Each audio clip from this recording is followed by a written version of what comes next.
నేను ఇంకా ఈ రోజు నుంచి వ్యక్తిగతంగా జగన్మోహన్ రెడ్డి గారి గురించి నేను మాట్లాడదలుచుకోవాలి. ఎందుకంటే ఆయన భాషలో చెప్పాలంటే మంచో చెడో ఆయన చేయాల్సింది చేశాడు, వెళ్ళిపోయాడు.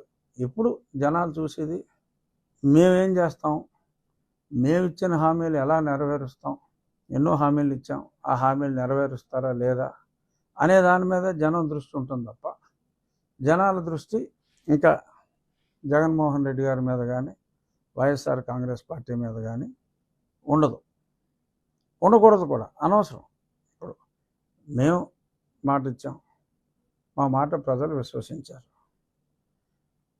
జగన్మోహన్ రెడ్డిని కాదనుకున్నారు. మాకు మేము ఊహించిన దానికన్నా కూడా పెద్ద అందలం ఎక్కించారు. మొన్న మా ఎమ్మెల్యేల మీటింగ్లో కూడా చంద్రబాబు నాయుడు గారు అదే స్పష్టంగా చెప్పారు. మనకి ప్రజలు అధికారం ఇవ్వలేదు, మనకి ప్రజలు ఒక బాధ్యత అప్పచెప్పారు, ఆ బాధ్యతని సక్రమంగా నిర్వహించాలి, దాడులు ఇటువంటివి మనం చేయకూడదు, చట్ట ప్రకారం తప్పు చేసిన వాళ్ళని శిక్షించాలి. సో దీనికి ఒకరోజు ముందుగానే నేను చట్ట ప్రకారం ఒక పోలీస్ కంప్లైంట్ కూడా ఇవ్వడం జరిగింది. బహుశా నేడో రేపో మరి నిన్నటి వరకు పోలీస్ అంతా కూడా ప్రమాణ స్వీకార ఏర్పాట్లో ఉంది కాబట్టి బహుశా 1-2 రోజుల్లో మరి అది ఎఫ్ఐఆర్ కూడా నా కస్టోడియల్ టార్చర్ మీద.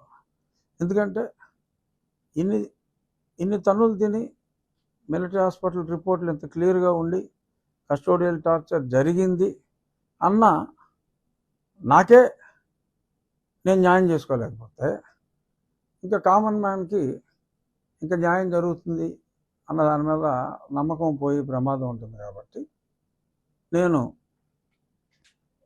నా నిర్ణయం నేను తీసుకుని, చాలామంది అనుకుంటున్నారు దీని వెనక ఇంకెవరో ఉన్నారు, పార్టీ పెద్దలు ఉన్నారని. నేను ఎవరితోటి మాట్లాడాల. Law should take its own course of action అనే ఉద్దేశంలో నేను ఆ కంప్లైంట్ని ఇవ్వటం జరిగింది.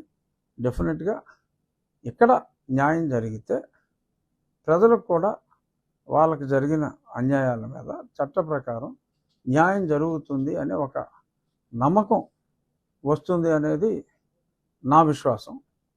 చూద్దాం మరి నా విశ్వాసం ఏమవుతుంది అనేది తెలుస్తుంది.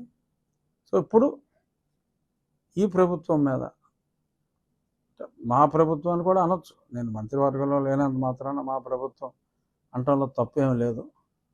మా ప్రభుత్వం మీద ఇప్పుడు ప్రజలు ఎంతో విశ్వాసం, అతి విశ్వాసం అని కూడా చెప్పచ్చు, అంత విశ్వాసం ఉంది. కాబట్టి ముఖ్యమంత్రి గారు చెప్పినట్టు అత్యంత బాధ్యతాయుతంగా ఉండాలి. డెఫినెట్గా ఉండకపోతే ఇక్కడ ఏ నాయకుడిదే కాదు గొప్ప, ప్రజలే గొప్ప అని ప్రూవ్ చేశారు.